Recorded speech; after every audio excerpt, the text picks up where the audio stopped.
Aloha kakahiaka and welcome to the 42nd session of the Hawaii County Council. The date today is June 4th, 2026, and we're meeting here in our Hilo chambers at 25 Aupuni Street. To begin today's meeting, I'd like to call on Pastor Ian Tahon to provide our invocation. Good morning, Chair. Good morning, everybody. Before we begin, I'd just like to say thank you for this opportunity to open up your day in prayer. If you folks wouldn't mind bowing your heads with me. Heavenly Father, we thank you for this day and for the opportunity to gather together in service of our community. Your word tells us that righteousness exalts a nation and that when leaders seek wisdom, people flourish. So today we humbly ask for your presence and guidance as this council conducts the business before them. Grant these leaders wisdom to govern well, courage to do what is right, and discernment to see beyond immediate concerns that will best serve future generations. Help them to lead with a heart for our community and for the good of the people they have been called to serve. We pray for unity where there may be differences, understanding where there may be disagreements, and it be respect in every conversation. May this meeting be marked by thoughtful discussions, wise decisions, and a shared commitment to the well-being of our county. Lord, we lift up our community to you. We pray for our families, our children, our schools, our businesses, our healthcare workers, our law enforcement officers, our first responders, and all those who work each day to strengthen and serve this county. Bless them, protect them, and provide their needs. We also remember that true leadership is found in service. And as Jesus taught us, whoever desires to be great must become a servant. May that spirit of humility and stewardship guide every decision made here today. We ask for your favor upon this county and that it would be a place of hope, opportunity, justice, and peace. May we be faithful stewards of all that you've entrusted to us. We commit this meeting into your hands and ask for your blessing upon it. In the name of our Lord and Savior, Jesus Christ, we pray. Amen. Thank you. Mahalo nui, Pastor. With that, calling this meeting to order, 9:02 a.m. Mr. Clerk, roll call, please. Councilmember Galemba. Here. Councilmember Hustis. Present. Councilmember Kagiwara. Here. Councilmember Connie Lee Kleinfelder. Councilmember Kirkowitz. Present. Councilmember Kimball. Here. Vice Chair Onishi. Present. Councilmember Villegas. Ew. Chair Inaba. Ew. Chair, you have 8 members present. You have quorum. Thank you. Mr. Clerk, would you please lead the group in the Pledge of Allegiance? Please stand if you feel comfortable doing so.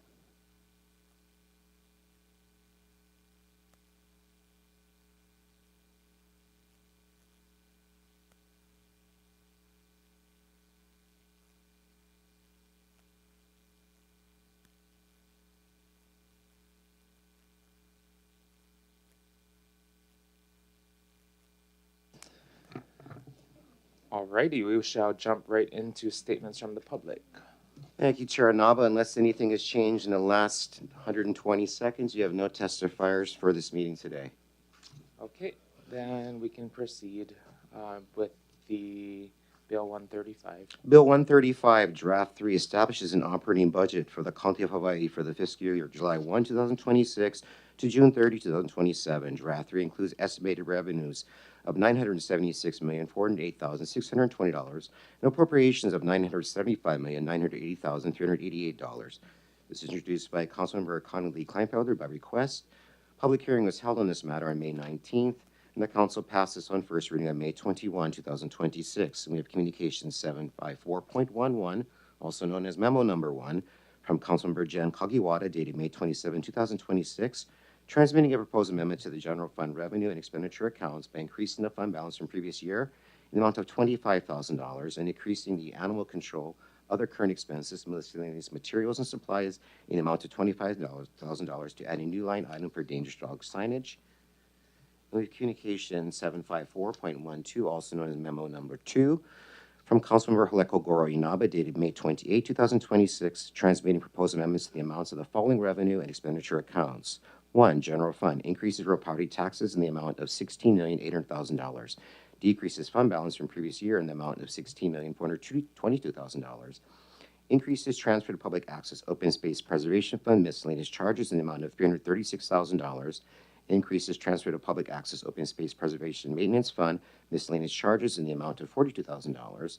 2, Public Access/Open Space Fund increases transfer from General Fund in the amount of $336,000 and increases Public Access/Open Space Fund other current expenses miscellaneous charges in the amount of $336,000. And 3, Public Access/Open Space Maintenance Fund increased transfer from General Fund in the amount of $42,000 and increases Public Access/Open Space Maintenance miscellaneous contractual services in the amount of $42,000. Chair, Alrighty, a motion. Chair, motion to approve Bill 135, Draft 3 on second and final reading. Moved by Councilmember Kirkowitz, seconded by Councilmember Eustis to approve Bill 135, Draft 3 at second and final reading. We'll go right in order. Councilmember Kagiwara. Thank you, Chair. Motion to amend Bill number 135, Draft 3, with the contents of Communications 754.11. Moved by Councilmember Kagiwara, seconded by Councilmember Galimba to amend Bill 135, Draft 3 with the contents of Communication 754.11. Councilmember Kagiwara. Thank you, Chair. This is just to, we found out that with the state dangerous dog legislation that was passed in 2024, there's a requirement for animal control, if they're to designate a dog as dangerous, that they must provide the signage for them. And they hadn't had the funding for that and the ability to do that until now. And so just looking at providing that funding so that they can go ahead and do that. We have Acting Administrator Sharice Emmons here, and she can explain a little bit more. Sharice, would you, Ms. Emmons, will you please come up?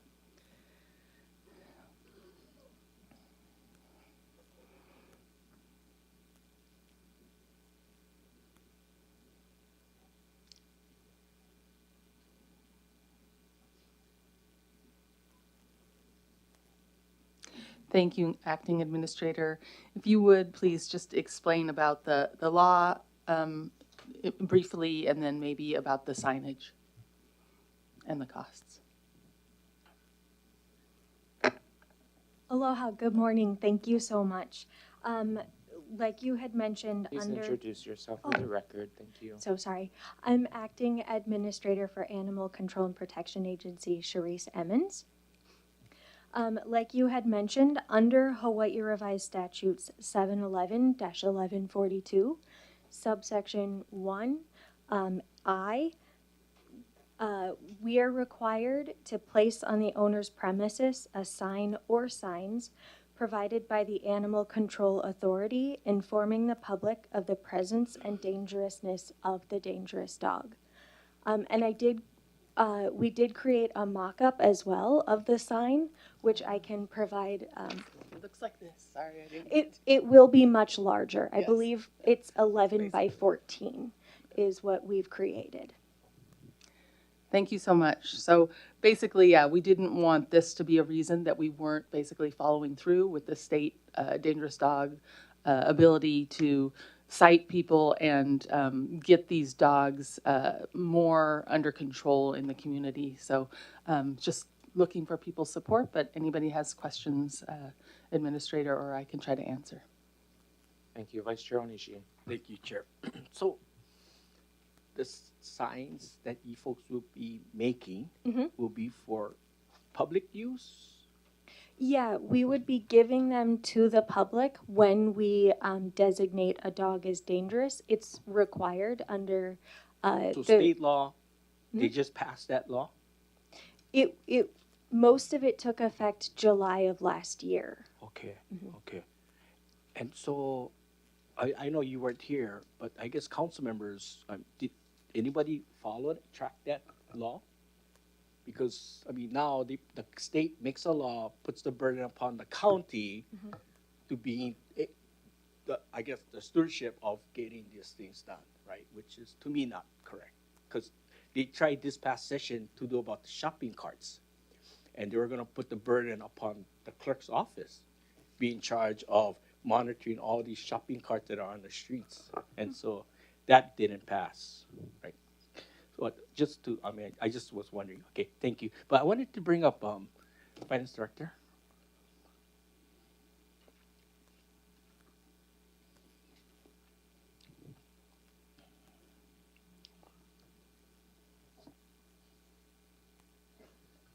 Good morning, Diane Nakagawa, Finance Department. Thank you, Director Nakagawa. In their present budget, this fiscal year, do they have, what is their balance? I mean, are they overspent or they have a lot? Okay, go ahead. If you could just let me go grab my. Yeah, okay, mine. thank you.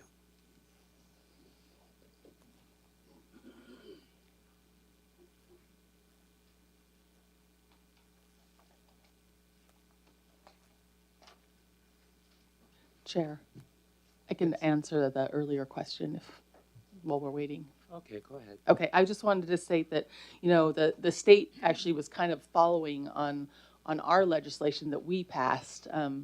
We had passed a dangerous dog legislation here in this county, and they were following up on that. So I'm not sure about your statement about, them asking us to pay for something through their bill, but just the history of it, I just wanted My to share. thing is the requirement of the county being responsible to produce these signs for the public. That's what I'm saying. Yeah.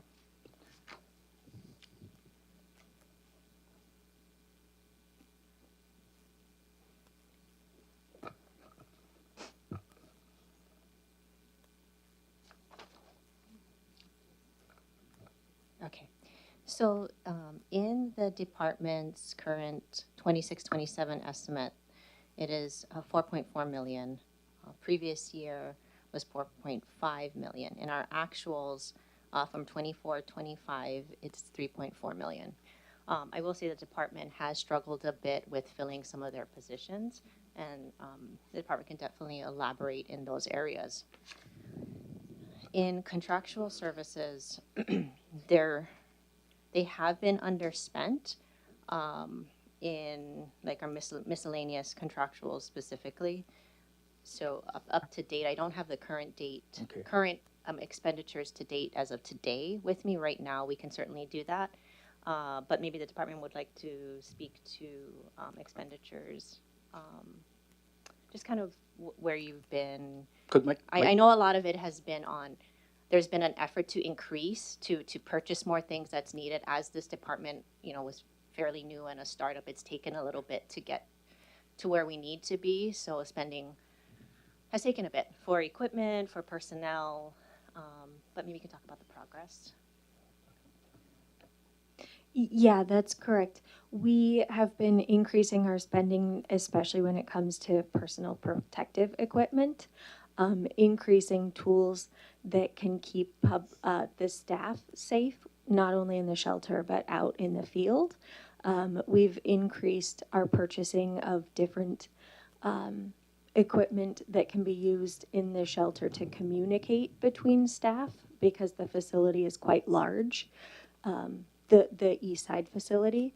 So it's only just been, I think, within the last 6 months that we've actually really started to understand the equipment we need and start purchasing it. So what you're saying is that prior to you getting in, the previous administrator wasn't purchasing all these required equipment for the staff? I can't speak specifically to what he was. But if you look at the budget, and like you're saying, you're purchasing all this now within the last 6 months. So you're saying that prior to you coming in, they weren't doing their job, and they weren't, I guess, equipping the staff with the proper equipment that they needed, or protections. So maybe I can add a little bit and reemphasize that since the startup of animal control, the transition into the county, that has been a significant effort for us in terms, again, of establishing what personnel is required to run this type of facility. It is new for the county. Right. And there has been a lot of, trying to figure things out and adjustments being made to make sure that the positions are correct. And I think there's been an initial focus on making sure that we have the right staffing in place. And I still think that is a challenge for this team to be staffed, and appropriately so. That was the top priority. But I will say over the last year, they have looked at the equipment that was necessary. And part of that takes time too, to figure out what they need in all these different facilities. The facilities themselves have different challenges as we have grown to understand that. And the staffing, so some of the purchases, as you look at their staffing efforts over the last couple of years, we didn't purchase everything at once. We didn't have the staff to use the equipment. So some of that just didn't happen because the need for some vehicles or the need for more things had to come with the staffing that was appropriate to utilize these things. So it's been a gradual progression, and I still think it's a work in progress to get to where we need to be. Well, I just, you know, we look at it where I guess the planning of creating this department wasn't really thought of. Like the planning of how to create it, how to make it function, right? Wasn't really thought. It was like just like a rush thing where, okay, we're going to go as we need or whatever, as we see that's needed, right? So, I mean, and it's not of your, you know, doing, right? And it's just how this thing will all get created, right? But then now we because you know we talked about DM cutting their budget, you know, because they're not using all their funds and they're not there's the positions like they're not filled. So how many positions total that you folks have, and how many? What is the percentage, or how many are filled? We're budgeted for 48 positions. Currently, we have either 30 or 31 filled, but we do have multiple in recruitment right now. Yeah, okay. So some of that funds, couldn't it be used right now for this fiscal year to be used to make those signs?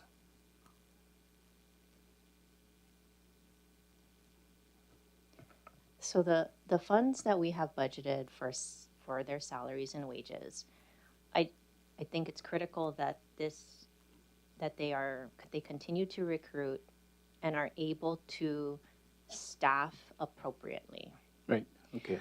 Do I think it's all going to happen at once? Probably not. But I would hate for them to not have the budgeted salaries for these positions, because one of the things that we have seen they're struggling with is the ability to resource the things that they need to do. And that is staffing. That is staffing's first. So I would not want to reduce their salaries and wages. I mean, I'm not looking at unfunding, but I'm just saying that, you know, like from whatever funds that they had that's not going to be spent by the end of the year, the fiscal year, they could use that to help pay for these signs. Is that possible, Director? In the current year? Yes. We are in the first week of June. To be able to purchase anything at this moment is very late in our fiscal year. Okay. So, for example, P cards are done. You cannot purchase anything on a P card as of the end of May. To go through procurement takes time. It would be highly doubtful that the department would be able to spend anything. I guess why I brought it up is just that this could have been done earlier, right? If they had the extra funding to purchase these signs, right? If there was a need, that's something that any department can always look at the timing of purchases. Because the law got passed last year, July. Yes, correct. And so what was the timeline for the counties to have these signs made up? These laws took effect before I stepped into this position, so I don't know what happened before as far as the research and figuring out how much it was going to cost and how many we would need on average. I don't know. Okay. All I know is now we're trying to get on the right path to be in line with those state laws because they do supersede our county code.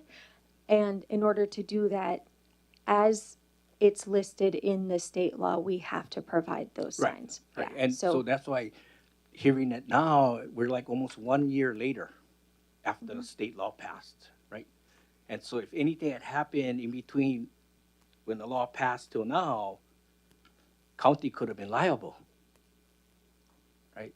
But, okay, well, I just want to, see how this could have been worked out earlier, getting the signs done, prior, but it's not all, like I say, I'm not putting the finger on you and so forth, it's just, yeah, okay. But thank you very much, I yield.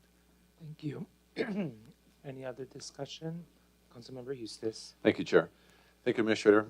Just a question about the logistics of the sign. I wanted to go back to that just for a moment. So the department produces the signs, and then what is the next step after that? You're giving them out to community members, or the department is installing them on these properties? So likely we would actually be the ones that would need to install it, because otherwise if we just give it to someone, there's the possibility they're not going to put it up. And granted, there are, Because you mentioned earlier, if I'm not mistaken, you said earlier just giving it to the property. So I wasn't sure that the team is actually installing these signs on the property. By state law, we're providing them. In conversations that I've had with our Okay, team. because you used providing, so I wasn't, Yeah. I don't know. So you're actually installing them on the property then? We're looking into it, because the last thing we want to do is give people these things that are required by state law and then they don't use them. Yep. But we haven't made a formal decision. Like I said, likely we would be installing them, but I am working to determine where our responsibility lies in this. If it is strictly what the state law says, or if we should also be installing them to ensure that they are visible. Okay, so there's been some determination made about a property that this site has a dangerous dog on property, correct? Mm-hmm. And so then your team would then, as you figure this out, would then be the responsible party to install it on that person's property. Do you have to keep checking on that sign every now and then? Maybe that individual could be removing that sign. We are required under the same set of state laws to perform checks. Compliance checks is what we call them. This state law doesn't define how frequently, so that's also up to us for interpretation. But yes, for 3 years after a dog is designated as dangerous, we have to do compliance checks. And where does that designation come from originally? We, as animal control, we can designate a dog as dangerous. The laws themselves are quite complicated, so we're also working with the prosecutor's office, Corp Counsel, and HPD to determine who all is responsible for every specific piece. But as far as providing signs, that one's very clear. It says Animal Control Authority. Okay. Mm-hmm. No, I appreciate this. I'm just trying to think about more of the logistics side of the department is producing the sign. If you determine that you are installing it, then we install it. Just not sure how receptive that homeowner or property owner would be to having signs on their property. I'm not sure what that will look like at the end of the day. Yeah. We are actually working on what's called a dangerous dog designation form. So it is a legal document where it provides all of those requirements of the owner in writing so that they know what they're held accountable for. Okay, mm-hmm. Thank you. Just appreciate walking through kind of the steps and understanding logistics with this. Thank you, Administrator. Thanks, Chair. Any other discussion? Vice Chair Onishi? Thank you, Chair. Just to follow up on that part. So when the state law passed, weren't there like guidelines that the counties had to follow of what's required? I don't know what conversations were had between different parties. As far as I know, from my perspective, we weren't part of the conversation. Animal control was not part of the conversation with these laws. If those conversations happened with the former administrator, I unfortunately don't know. But for us, they just kind of passed and we were expected to comply with them. Right. But like I said, right now we're still learning how to interpret them and get everything in place. Okay. Can I get Corporation Counsel to come up? This is very interesting, that's why. And it's going to be a year that a law had passed and we haven't been in compliance. Good morning, Renee Sean, Corporation Counsel. So The statute that the administrator is speaking of regarding the requirements for signs is actually 711-1142, and the title of that section is Legal Requirements of Owner. Okay, so it puts the burden on the owner to do all of these things whenever their dog is declared dangerous, but embedded in that is the county's responsibility to provide signage to the owner. In terms of logistics, I think that's what we are working with the prosecutor's office and our office and animal control as to how that all plays out. I mean, like she said, we don't want to just give them the sign and then they're not posting it. But You know. what about the law? What does it state? You said that the owner of the dog would be responsible, right? Right, it says that the owner will place on the owner's premise a sign or signs provided by the Animal Control Authority, informing the public of the presence of a dangerous dog. So once animal control determines this dog is vicious, dangerous, then we could provide them a sign, or we have to? We have to. Okay, so we provide them the sign. Mm-hmm. It's up to the owner to post it. Correct. I mean, right? You know, if you because you know strictly read this, right, yeah. it would place the burden on the owner. Right. But I think what the director is saying is that there is that balance too. We want to ensure that the public is really aware. Right. So. Yeah, I understand. But the problem is we're short on manpower. Yeah. So now it's an other burden that they're going to have to do, but also monitoring, like as Councilman Houston mentioned, monitoring, making sure that the owner doesn't take it down, right?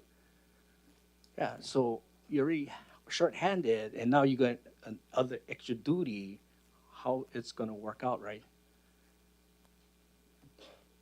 The unfortunate thing with this is that the state laws don't care how many staff we have. No, I understand. Yeah, we have to do it. I did, but it's just that we got to follow the law, right? Mm-hmm. Yeah, and And we're already 1 year behind.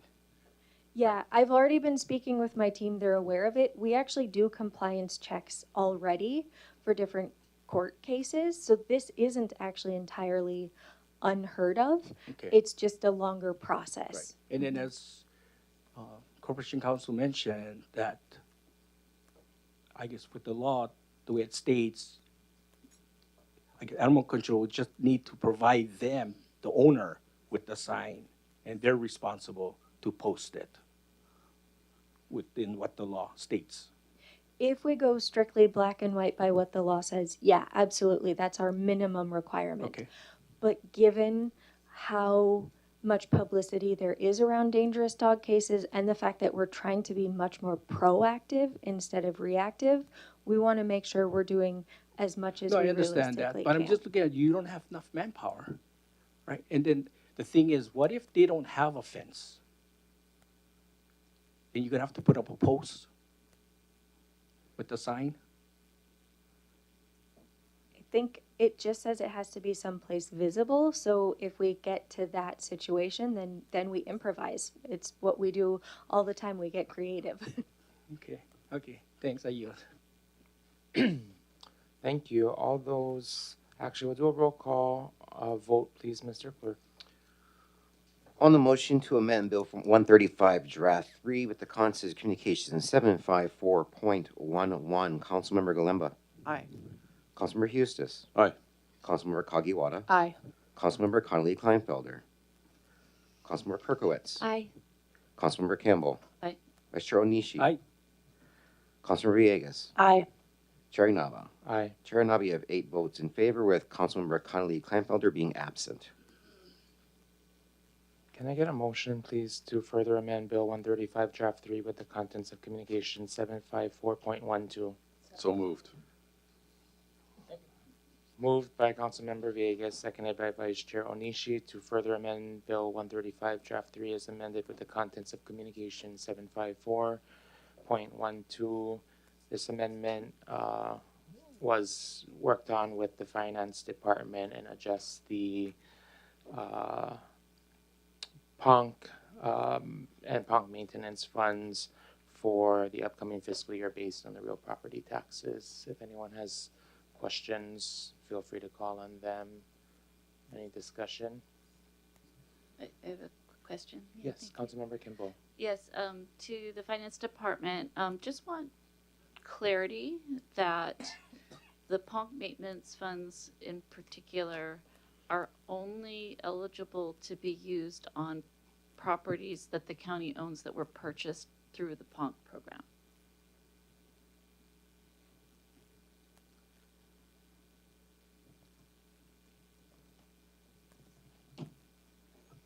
Diana Nakagawa, Finance Department. Yes, that is correct.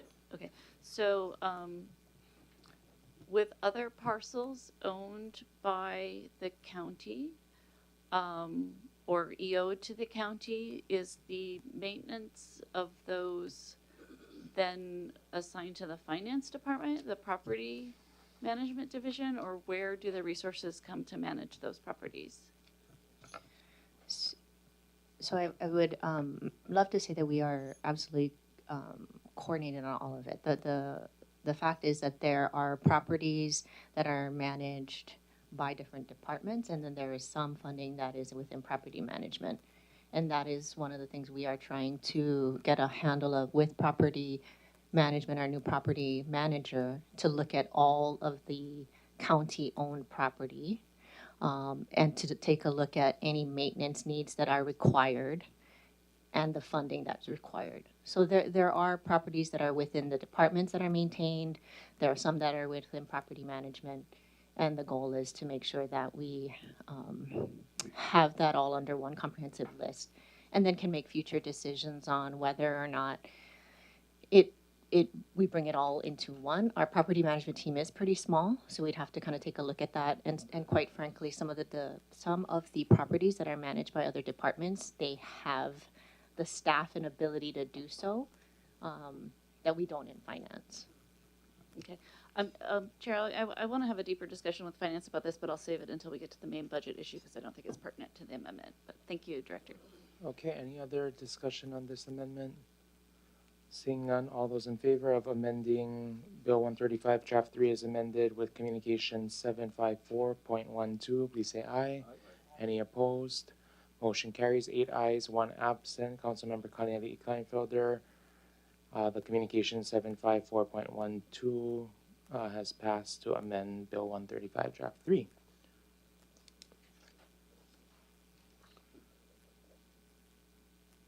Chair? Thank you. Yes, Chair. Motion to amend Bill 135, Draft 3, further amended with the contents of Communication 754.14. Moved by Councilmember Husted, seconded by Vice Chair Onishi to further amend Bill 135, Draft 3 as amended with the contents of Communication 754.14. Councilmember Husted. Thank you, Chair. Just providing an opportunity to amend the budget here, working on with coordination, Department of Public Works. They reached out to my office. They received a state grant just recently and wanted to program this in the budget for a contract position with a Safe Routes to School program coordinator.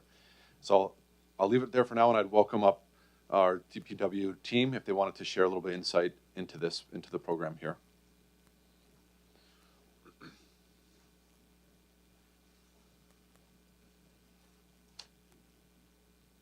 Thank you, Mr. Thompson. Good morning, council members. Keone Thompson, Engineering Chief.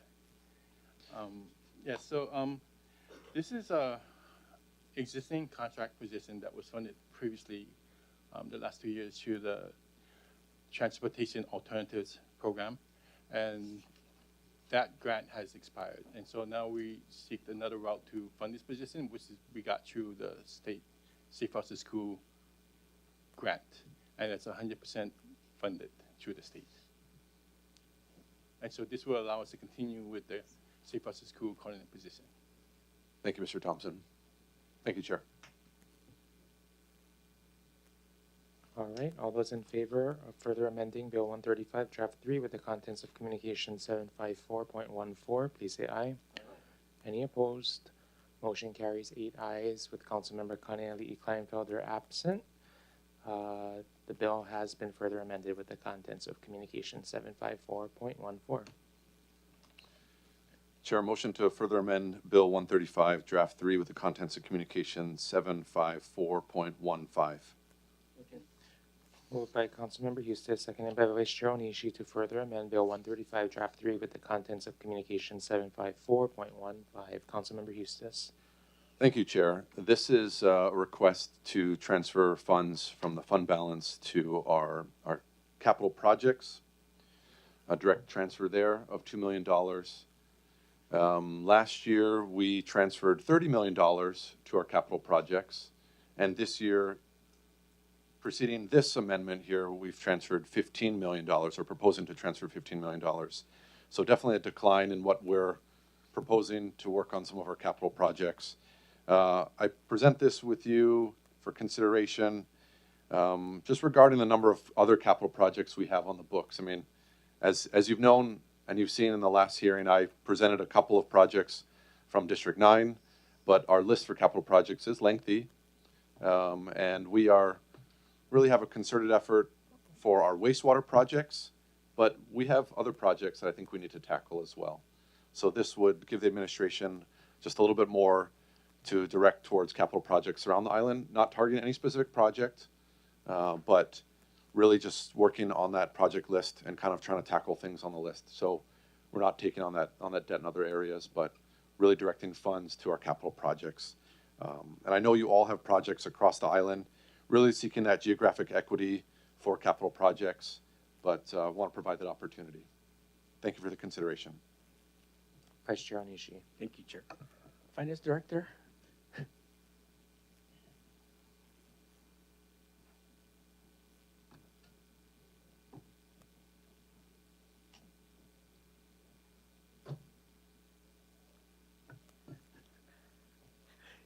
Can you introduce yourself?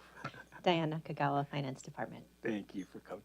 No, I just wanted to ask, there must have been a reason why you folks reduced this coming budget compared to last year's run, right?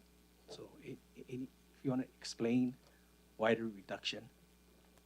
Sure. So we have spent a tremendous amount of time pushing our CIP forward, and that is with our CIP manager, with the Office of the Mayor, with the departments, reviewing all of the priority projects and really getting a handle on what projects can be done, the prioritization, you know, looking at trying to get to the funded CIP, even in, maybe not in book, but in actual practice. So when we looked at the 30 and the 45, of course, there are many, the 30 and the 15, there are the projects that we have, there's still a need for funding, way beyond that. But we also are looking at the department's capacity to complete these projects. And with what we had outlined for the next couple of years, this is where we felt was appropriate at the time, in terms of what we can get done, but also recognizing the fact that this is a transfer from fund balance, and we are trying to be very responsible with our reserves.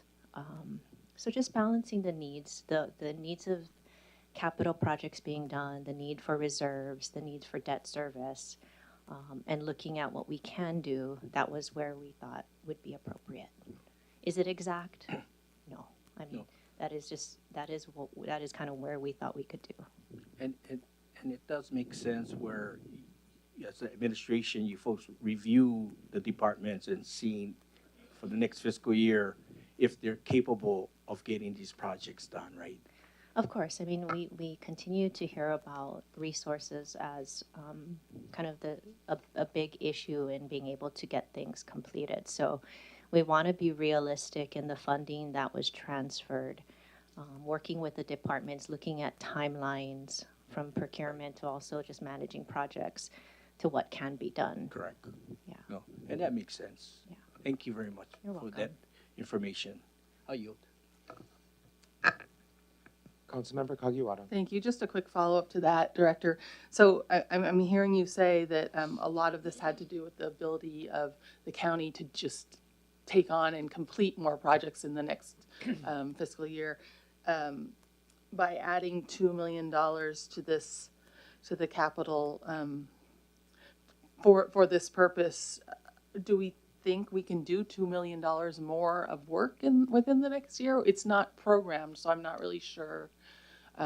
Would that be, if that means it would be one more project, or if it would be 10 more small projects? I'm not really sure, but do we have the ability to do the work? I guess that's what I'm hearing you say is part of the decision making around this.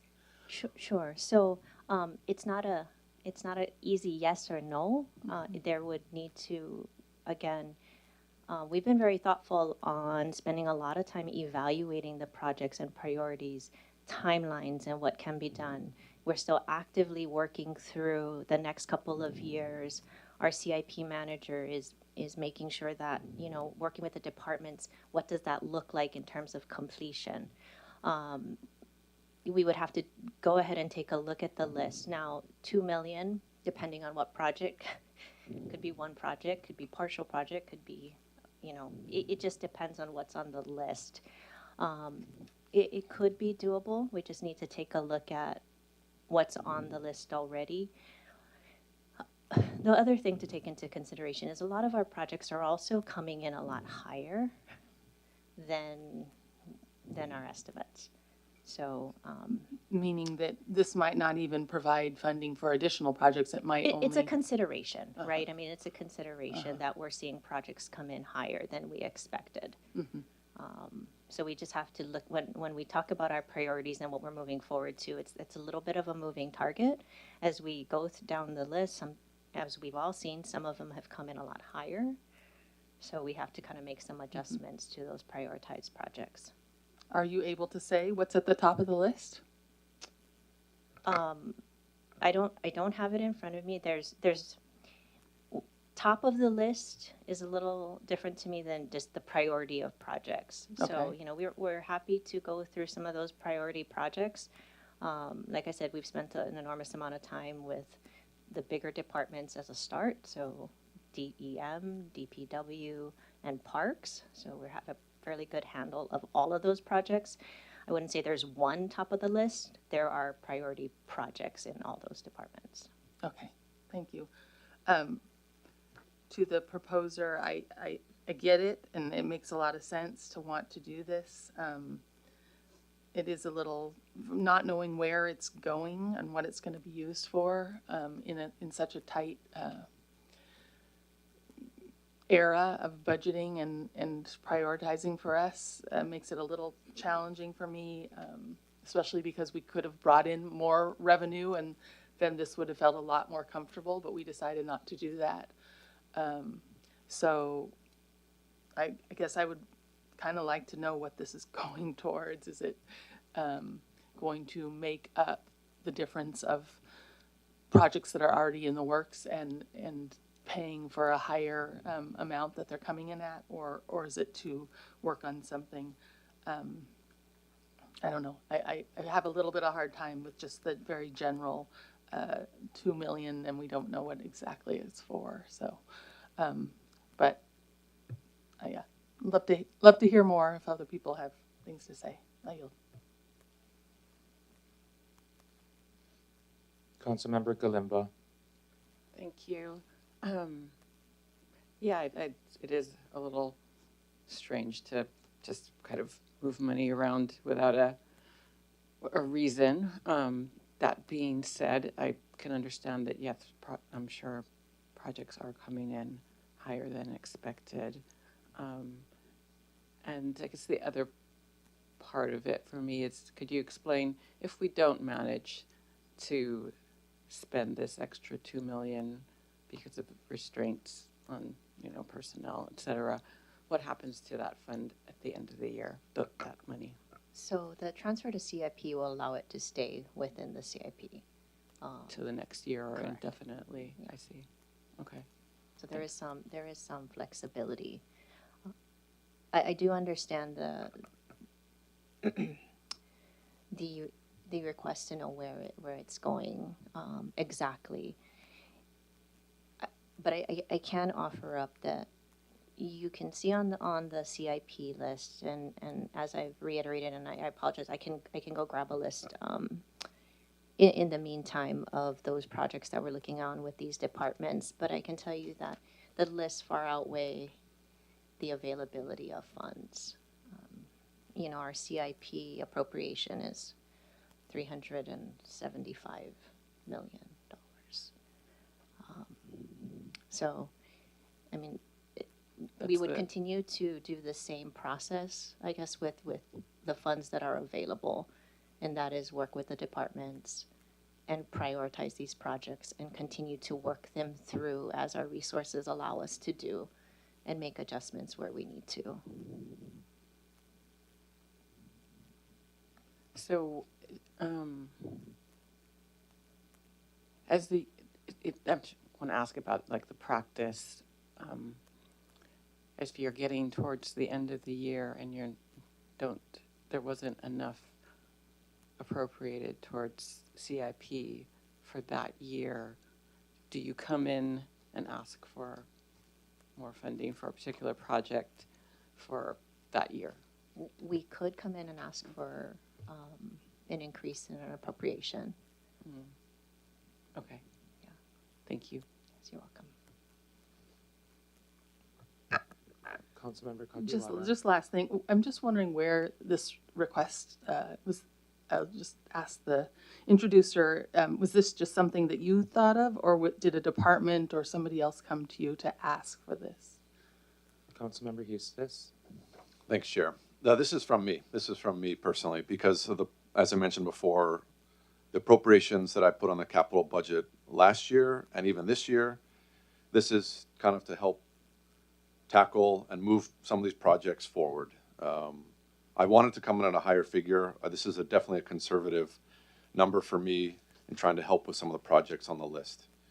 Knowing that, you know, we are tight in different areas, I wanted to come at a higher figure, but I did pull back to just $2 million here. Not just $2 million, but $2 million, which is significant in itself. But given the number of projects that sit on the capital budget and sit and sit and lapse and sit, you know, I wanted to have some additional funds that the administration could move forward on some of these projects.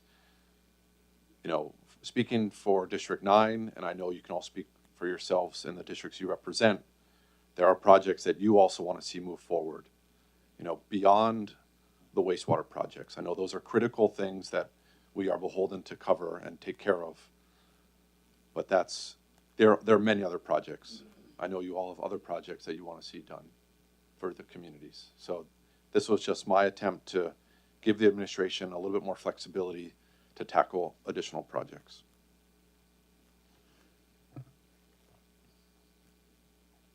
Vice Chair Onishi.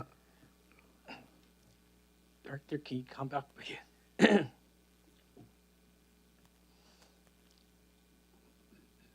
So introduce yourself again. Diana Kagawa, Finance Department. Thank you. So when I was on the council previously, what the council did, we appropriated funds for certain projects. And we voted on it, the council, and it was up to the administration to decide if they wanted to, I guess, to move forward on those fundings, right? The appropriations, right? I mean, that's an option that we could look at, right? Yeah, yes, that is what we are doing with the CIP. We're looking at those projects, and if council approves that, that provides us with the appropriation to move forward. So yes, correct. The first step is always looking at those projects in the CIP and council authorizing the appropriation. Right. But then also the council could initiate, right? Because that's what we did in the past. Like we had projects that council members wanted, and so we made an amount with different projects on it listed, and then we passed it and we gave it to the administration, but it was up to the administration to decide which projects they was going to use or what they were going to do. Yeah, so that's an option that could be done.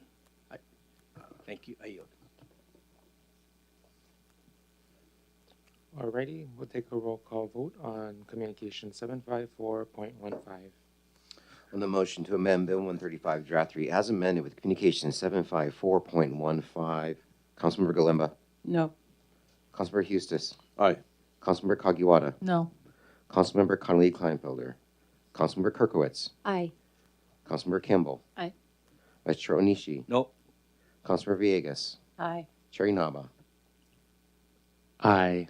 Chair Inaba, you have 5 votes in favor with Councilmembers Galemba, Kagiwara, and Vice Chair Onishi voting no, and Councilmember Connolly Kleinfelder absent. Motion carries.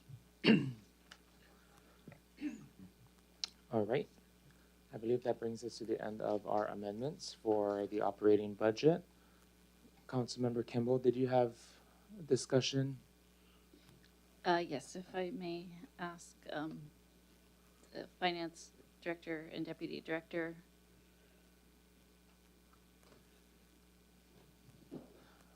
So, Sorry, real quick, Councilmember Kimball, being that this is the final reading of the bill, do we need to waive our rules since we amended?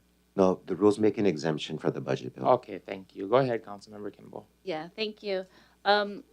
Just something that is, I won't really say it's an emerging issue, but it's come to a crisis in some areas, is county-owned properties or properties that are EO'd to the county that are not being maintained, are not secured, and are resulting in some disruptive actions. And I know we've spoken about some of these in the past, but in particular, I want to make note of the parcel that is just Mackay of the post office in Honoka'a. This is, for my colleagues, an 80-acre parcel that we have. We are one of 40 owners on the parcel, and in addition, there is more than $250,000 owed in back taxes on this property. And yet, because of the ownership complications, we cannot apparently get clear title to it. This is the location where a number of the fires were started last year in Honoka'a. There's a preschool right next door to it. Most recently, there have been gunshots heard in the area. There's still a homeless encampment there. I know I've spoken with you about this before, about our ability to get a clear title on it, to secure it in some way so that we can trespass people on it, since we do have those fee simple rights. I bring it up now because I want to know where the funding needs to be to get something done for this property. But that's not the only one. There's an additional one by our water facility up in Ahualoa that is now experiencing similar problems. There's an encampment on it. There are gunshots happening in the area. And I won't say this is constrained to my district. I think there are more in my district than many others because of some of these properties being given to the county through the process of the dissolution of the sugarcane plantations. We need to find a way to do better to get clear title so that we can deal with these properties, but also in the interim, secure them. I had some conversations with the fire department looking at legislation around wildfire safety. And one of the key things that was brought up to me is the county-owned parcels and how many of them are just covered in green grass, fuel load is high, and there are kuleana already. So that's why I brought up the question, and I know we're deliberating about the charter amendment with the PONC funds, but we need to be responsible for these properties that we own, whether or not they're fire hazards or present other hazards. So I'd like to, you mentioned, maybe you could elaborate in more detail since it's more appropriate, what is happening within the finance department to plan around these properties that we own and actually support securing them, maintaining them, and really protecting public health and safety. I cannot have people continuing to reach out to my office and say, we need help up here, and not get anything done. So, yes. Diana Kagawa, Finance Department. We do share definitely in your concern, and prioritizing making sure that our county properties are properly maintained and taken care of. It is something that we have talked about a lot over the last year. I will say, as I spoke of before, the property management as a division within finance is working towards right now being able to identify all these properties. Now they are in our system. Some of these properties are assigned to different departments, so there's an assignment. And what is happening is the departments that are assigned at the time to the projects are kind of taking the lead in what maintenance needs to be done. We do recognize that having our system that way could definitely be improved, and we need to be more coordinated in that approach. Whether or not it transitions into property management is a difficult decision due to just the size and effort that would be needed. But I think where we as finance can come in is to be able to have that kind of overall oversight approach and be able to provide that information and update on where these properties are kind of led or held. And the other aspect of that you mentioned, definitely for finance, would be to see if the appropriate budgets are there in the departments to be able to maintain that. So I think just as we're doing with CIP, kind of having that bigger approach and being able to just help guide and bring it all together is where we are with finance. There's a very limited number of properties, mostly in right there in Ponk, that finance will guide, even as in terms of the leases and those spaces. There are some in departments and there are some in property management as well. So we do recognize the need to make sure, one, that we can identify all of it, we can see where it's going and where the funding should be placed. But right now it is in different departments who have kind of acquired it or been the lead department at the time that the property was acquired. So I don't want to come across as like attacking you guys, because I know that this isn't your responsibility, but how come real property tax doesn't know that? How come, I mean, I can go to the statewide GIS platform and pull out publicly owned properties and get a list of properties and the TMKs that are owned by the county and the state and DHHL. I can go onto the real property tax search and find our properties. I mean, that seems like we should have that information pretty easily accessible. I don't understand why that's not already well documented. I think, sorry, Malia Kekai, Finance. It's not that we don't have that information, it's just that over the years, who's responsible for what has kind of gotten muddy in the county, and so that's what we're actually at property management trying to clean up, is like really going like, because sometimes, you know, you get the, oh no, they're doing that, right? And then so that's really the role that we're trying to take, is kind of just like a coordinated role of, okay, especially like the one that you spoke of, right? That one's just legally complicated, right? And so that's taking multiple agency, right? Not just property management, it's corp counsel, it's RPT, it's a lot of different, and police and fire and everybody needs to be involved in that kind of thing. Those ones are a little bit more unique in the sense that like legal rights to property are very strong in Hawaii. So we'll continue to work through those things, not saying, you know, we're throwing up our hands and just giving up, but I think that's really what it is. It's not that we don't know which properties we're supposed to be maintaining, but figuring out what is the best agency and the efficiency to it. Because sometimes it's just like, oh yeah, they're doing it, but are they the right agency to be doing it? Like, should it be parks or should it be DPW? And what is the more efficient way and cost-effective way for the county to be doing it? And that's kind of the effort that we're taking. And I can appreciate that from a back-end logistical standpoint. I can tell you that the county could care less which department, the constituents could care less which department owns it. In their mind, the county is responsible for it. And, you know, I'm at a point of desperation with that particular property. We have talked about it. We've talked about it with Corporation Counsel. Like, how do we get at least some ability? I mean, we have the right to secure it, so we should at least be doing that. But the last thing that I want to have happen is something to happen to those kids in that preschool right next door. And you have random shots being fired. You have fires being started. as much as I appreciate, if I may have some leeway, Chair, the need to understand like what's most effective, what's most efficient, which department should be responsible, the public doesn't care.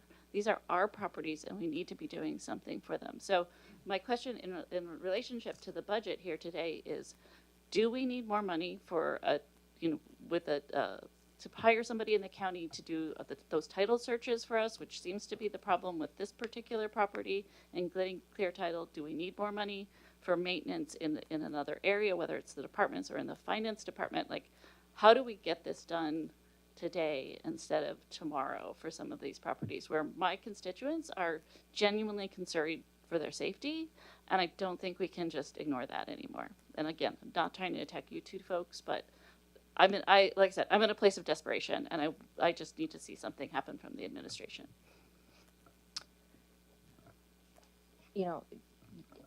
Agree. We explaining what we're doing does not, I do understand. It is the county's responsibility to maintain these properties. We are in agreement. Explaining the process gets us to be able to effectively get to that maintenance. So that is the process that we're going to, and that's kind of why we were explaining. But I do hear you. We understand. We share the same. It is our responsibilities, and that recognition is what is pushing us to do the things to get to. We are still a large organization. There are these procedural steps that we have to go through in order to get that done, and that is what we're working on. We have increased a little bit in property management that we can talk about to be able to do these types of things in our funding as well, but we haven't yet identified an additional number or need yet the departments haven't identified that any request for an increased funding in those areas.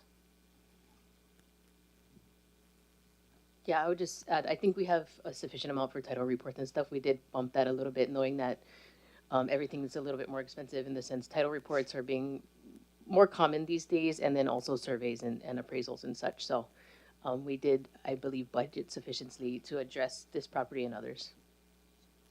Mm-hmm. Councilmember Villegas and then Councilmember Eustace.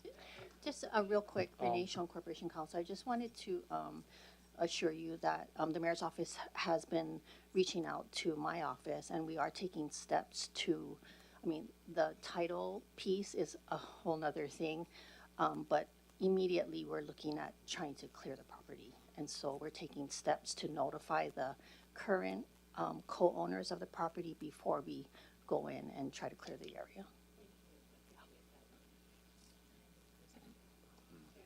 Councilmember Villegas. Yeah, thank you, Councilmember Kimball, for speaking up so passionately for your community. That's a seriously concerning issue. There are a number of issues in my district as well. I suppose I just wanted to take this moment to acknowledge you as leaders in finance sitting here, that you inherited a system of historic systemic dysfunction. There is no the county. There are the people in the positions at the time and the decisions being made. And unfortunately, where we are today is because of decisions made in the past and negligence in some ways to actually effectively and efficiently upgrade our systems, which is something you guys have been working on just on the numbers side and the accounting side to get us into the 21st century. And I am heartened, while it's going to continue to take time for us to get there. Just as an example, when I first got into office, there was no concurrent list of all the parks in our county on one spreadsheet. And that just seems like archaic that we could be at the scale of what we are and to not have had that kind of tracking and management. There's a responsibility for next rounds of leadership to inherit something that's functional and sets people up for success. And while you're enduring what I see as just an onslaught. I want to commend you on your capacity, tenacity, and endurance for having to go back to the building blocks. We can't fix this until we get the system to understand even what's there, where it came from, who owned, all those things, who are the players. And I am heartened for the future of our county to continue under leadership from amazing women as yourself who are going back to the building blocks to ensure that the foundations are secure and the information is accurate so that we can move forward. I mean, we would all like to see it happen faster. We'd all like, but you have capacity as humans with what you can do in certain time periods, not to mention being, you're a hub in the cogs of this huge machine. But please continue. Don't get burnt out. Take care of yourselves. It's a heavy lift, but you really are bringing us into the 21st century in so many realms and arenas. And it provides me, as I term out, with hope for future council members and our districts, that the systems will be in place and that systemic historic dysfunction will be remedied so that we can adequately, appropriately, with good conscience, manage and steward not only our lands and our infrastructure and our finances, but this county as a whole. So just my 2 cents as you get to the kind of close of this budget season, that I see you once again and recognize you have to go back to figure out what happened in order to move forward in a more productive capacity. So thank you. I yield. Councilmember Eustace. Thank you, Chair. Thank you, Councilmember Kimball, for mentioning and bringing up that property. Very well aware of that parcel, and we've talked about it at length at different times in the heart of Honokaa there. So definitely some challenges with that property. I mean, I would definitely like to know and understand more about the maintenance of some of our parcels as well, because for example, in Waikolo Village, we have right in the middle in the residential sector, we have a property that's county owned, has clear title, but we've never maintained it. And there have been fires on that property too. So that's definitely, I am curious to learn more about how we're tackling those properties that don't have the legal challenges, but who's responsible and really what the work we're doing there. So thank you for adding this to the conversation. Councilmember Galimba. Thank you. I just wanted to piggyback on what Councilmember Vega said. Thank you to the finance leadership. You guys are amazing, and yeah, I know you guys work extra hard to make it all work for us. There was, and this is it's probably a very Ka'u thing to do, but we had a similar thing happen out there, and the people, there was a road that was a problem, and 20 people owned it, including the county, and the county just, because they have to do things by the book, could not do the things that needed to get done. So a private landowner with extra energy kind of brought the community together and just got it done. So I'm not going to say where it was, just so that. Anyway, that's maybe it's a cowboy up. Get that backhoe in there, and yeah. All right. Yeah.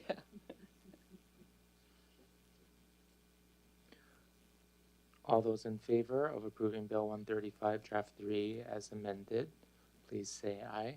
Aye. Any opposed? Motion carries 8 ayes, 1 absent. Councilmember Cornelia Kleinfelder. Bill 135, Draft 3 as amended has passed. Second and final reading. Is there any testimony for Bill 136, Draft 3? Hearing none, Bill 136, Draft 3 relates to public improvements and financing thereof for the fiscal year July 1, 2026 to June 30, 2027. Draft 3 requires a total appropriation of $380,200,000, of which $55,700,000 are intended to be funded by federal grants, $23 million to be funded by state grants, $292,500,000 to be funded in whole part by bonds, $8,500,000 to be funded by private funds and $500,000 to be funded by Public Access, Open Space, and Natural Resources Preservation Maintenance Fund. Introduced by Councilmember Connolly Kleinfelder by request. The public hearing on this matter was held on May 19, 2026, and was passed on first reading May 21, 2026, in Communication 755.10, also known as Memo 1, from Councilmember James E. Hustis, dated May 27, 2026, transmitting a proposed amendment to the Spencer-Colonial Chute District New Community Center Shelter and Improvements Project by adding an appropriation in the amount of $7 million and to replace the project data / financial impact statement form with a new form to increase the project cost and adjust the funding sources and amounts. Chair, motion to approve Bill 136, Draft 3 at second and final reading. Moved by Councilmember Hustis, seconded by Vice Chair Onishi to approve Bill 136, Draft 3 at second and final reading. Councilmember Hustis. Thank you, Chair. Motion to amend Bill 136, Draft 3 with the contents of Communication 755.10. Moved by Councilmember Hustis, seconded by Councilmember Kirkowitz to amend Bill 136, Draft 3 with the contents of Communication 755.10. Councilmember Hustis. Thank you, Chair. This project sits in the capital budget previous draft, in Draft 3, excuse me, and the number allocations in there aren't reflective of the commitment from our state legislators.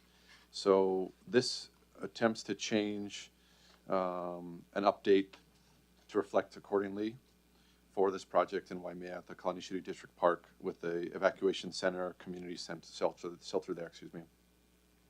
Previously, the figure there for the state CIP showed $7.5 million.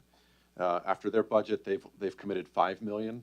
So this amendment here adjusts that figure to show accurate designation there, as well as the county's commitment. So the state funds are contingent on a county's equal commitment there. So I have added in for the county's portion of $7 million there. So beyond the 5, just for a little bit of coverage. All those in favor of amending Bill 136, Draft 3 with the contents of Communication 755.10, please say aye. Any opposed? Motion carries 8 ayes with Councilmember Connolly Kleinfelder absent. Any further discussion on the capital budget? Seeing none, all those in favor of approving Bill 136, Draft 3 as amended with the contents of Communication 755.10, please say aye. Any opposed? Motion carries 8 ayes with Councilmember Connolly Kleinfelder absent. Bill 136, Draft 3 is amended. The capital budget has passed second and final reading. That brings us to the end of our agenda. Mr. Clerk. If you'll indulge me. Aaron, could you please step up? Please, if you don't mind. Our Deputy County Clerk, Mr. Brown, has recently accrued 10 years of service with the county. So I wanted to acknowledge that and congratulate him, but also say that I believe that he could apply his skills, talents, and all of his assets anywhere he chooses, but he chooses the county. He's a public servant in the best form, working for the people, working in the best place to be a public servant, our county ohana. So on behalf of our office, the county, but personally myself, how much burdens that he lifts from me and responsibilities to make sure that we're doing things the right way and we're always moving forward with intention. I personally thank Aaron Brown for his service to the county and the time that he has spent with us and want to congratulate him on this milestone.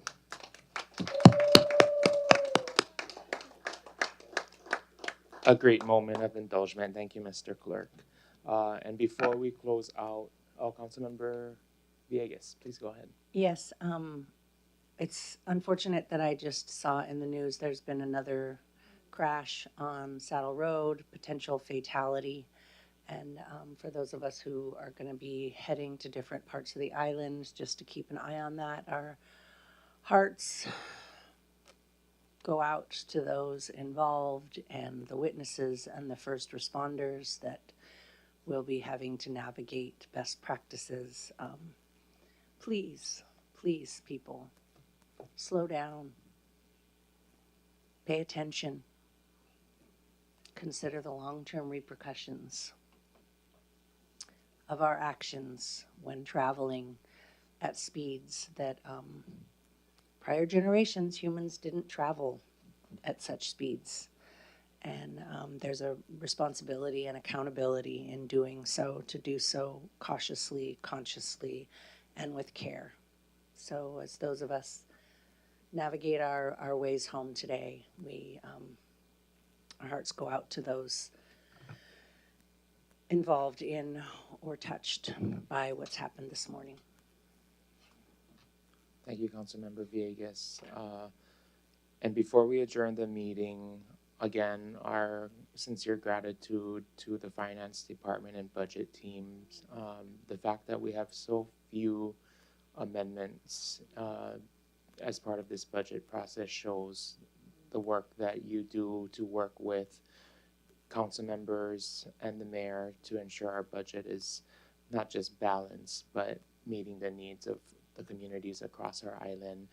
And I also do want to take the moment to extend, on behalf of the council, our sincere mahalo to our legislative research branch for helping us not only with amendments, but also with budget breakdowns so that the council has a really solid handle on what the budget looks like from year to year. We wouldn't be able to do the work without you folks, and that's year round, but especially in the budget season, and also to our council services, Ohana, that operates behind the scenes here. Again, we mahalo each and every one of you. Thank you all. This budget hearing or budget meeting for the 26-27 fiscal year is coming to an end. 10/17, we are adjourned. Mahalo.